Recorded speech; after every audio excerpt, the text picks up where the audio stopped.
Your LPG cylinder just became 60 rupees more expensive. Petrol? Up by 8 rupees a liter in the last 2 weeks. And you're blaming the government, the oil companies, or maybe even yourself for driving too much. But what if I told you the real reason has nothing to do with India, and everything to do with a war that started 3,000 kilometers away, and a decision your prime minister made in secret? Today I'm going to connect dots you probably haven't even noticed exist. From a sunken warship in the Indian Ocean, to the fuel in your car, to a secret meeting in Israel that changed everything. By the end of this video, you'll understand exactly why your money is disappearing and, more importantly, who's really responsible. But first, we need to go back exactly 72 hours before everything went wrong. Because that's when Narendra Modi had dinner with Benjamin Netanyahu. And what happened at that dinner?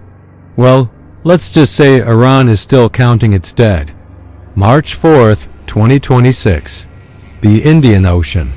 40 nautical miles off the coast of Galle, Sri Lanka. An Iranian warship, the IRIS Dena, is sailing back home. Now, here's what makes this ship different. 2 weeks earlier, this exact ship was in Visakhapatnam, India, participating in the Milan 2026 naval exercises alongside the Indian Navy. The Indian Eastern Naval Command even tweeted about it. Hashtag Bridges of Friendship. Hashtag United Through Oceans. Iranian sailors marched in parade. They shook hands with Indian officers. They posed for photos. At 6:47 a.m., a U.S. Navy submarine fired an Mk-48 torpedo. In seconds, the IRIS Dena was at the bottom of the ocean. 87 Iranian soldiers dead. 32 rescued by the Sri Lankan Navy, not the Indian Navy, the Sri Lankan Navy. Now, here's the part that should make you angry. When the distress call went out, India was closer. India had the ships. India had the helicopters. India did nothing. The official BJP Twitter account posted, "Not our business." But here's the question nobody's asking. Why was a U.S. submarine in the Indian Ocean sinking a ship that had just participated in exercises with India? And more importantly, did someone in New Delhi know this was coming? February 25, 2026. Narendra Modi lands in Israel. That night, he has dinner with Benjamin Netanyahu. Official photos show them smiling, shaking hands. The next day, Modi speaks at the Knesset, the Israeli parliament. He calls Israel the fatherland. He upgrades the India-Israel relationship to a special strategic partnership. Now, pay attention to the timeline. February 26th, Modi leaves Israel. February 28th, U.S. and Israel launch joint attacks on Iran. March 1st, Israeli defense officials tell Reuters, quote, "The attack had been planned for weeks, but the operational opportunity came only after PM Modi left." Operational opportunity came only after PM Modi left. Let that sink in. What was discussed at that dinner? What did Modi agree to? Because immediately after, the Indian foreign policy playbook flipped 180 degrees. When Iran launched missiles at U.S. bases, Modi tweeted condemnation within hours. When Iran hit targets in Israel, Modi tweeted again, strongly condemned.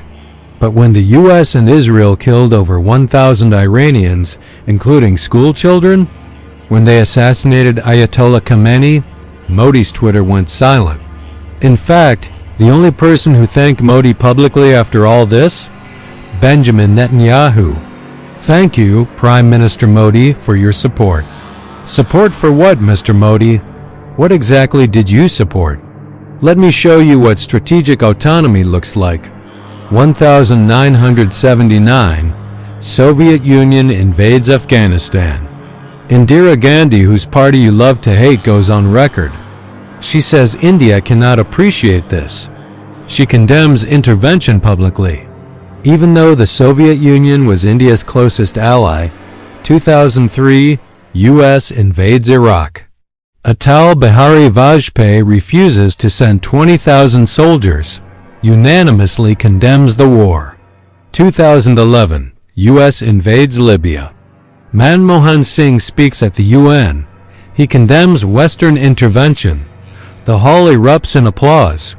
Now look at 2026. A U.S. submarine sinks a non-hostile ship in India's backyard, the Indian Ocean, and India? Crickets. Spain, a NATO member, a U.S. ally says no. Spain's Prime Minister publicly criticizes America. Refuses to let the U.S. use Spanish military bases, Spain, and India, a country that built its entire foreign policy on non-alignment, on moral grounding, on being the voice of the global South. India bows down. But here's where it gets personal for you, because this isn't just about foreign policy. This is about the money in your pocket, the Strait of Hormuz. 20% of the world's oil passes through this narrow waterway. Iran just shut it down. Any tanker trying to pass, set on fire. Now, India imports 55% of its oil from the Middle East. 55%. And here's the math that should terrify you. February 2026. India stops buying Russian oil on Trump's order.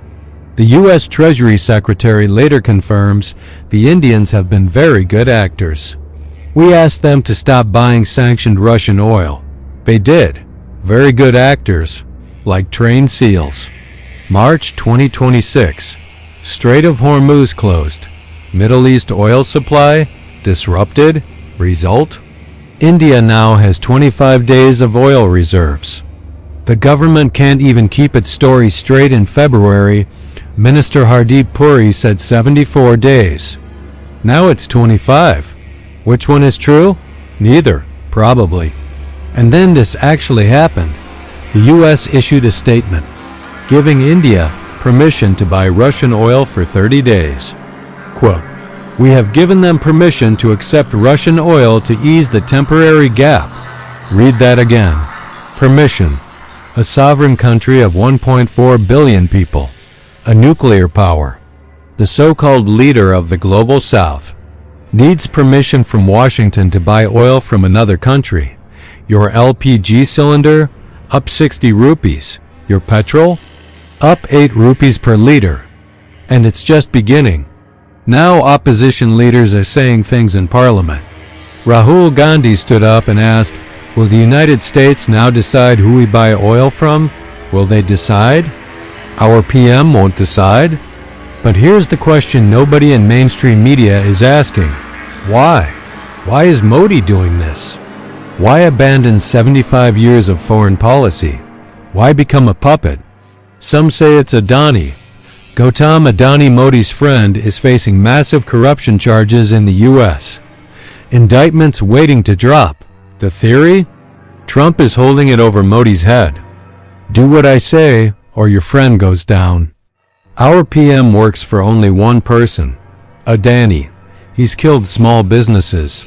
Mark my words, Trump will define the terms, and Modi will do what Trump wants. Is it true? I don't know. But here's what I do know. When the Spanish PM stands up to America and India bows down, something is very, very wrong. Here's what keeps me up at night. In a U.S. Senate hearing last week, a military veteran stood up. He said America needs to stop being Israel's puppet. Stop fighting Israel's wars. He was speaking truth to power. You know what happened? Security grabbed him, manhandled him, threw him out of the room. That's the world we live in now. You can't even tell the truth in the U.S. Senate without being physically removed. And in India, we can't even whisper. Because the moment you question foreign policy, you're anti-national. You're Congress agent. You're trying to destabilize the country. 87 Iranian sailors marched in India. 2 weeks later, they were floating dead in the ocean. And the only response from our government? Not our business. If that's our business now, if watching allies get torpedoed in our own ocean is in our business, then what exactly is our business? Selling out? Bowing down? Asking permission to buy oil? This isn't foreign policy. This is surrender. And you're paying for it. Literally, Every time you fill your tank, history will judge this moment. It will judge whether India stood for something or stood for nothing. Whether we were a nation with principles or a nation for sale to the highest bidder. But here's the thing about history, it's not written by politicians.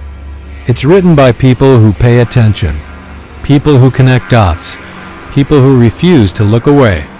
If this video changed how you see what's happening to your country, save it. Not because I need the views, but because 6 months from now, when your fuel is 50 rupees more expensive and someone asks you, how did this happen? You can send them this. You can say, I told you. We all told you. Nobody listened. The next video, I am going to show you exactly how much money you've already lost because of these decisions, and I mean exact numbers. Government data. IMF reports. Things they don't want you to add up. Click here to watch it now. My name is Bruno Lima, and until the next video, keep asking questions. Because the moment you stop asking is the moment they win.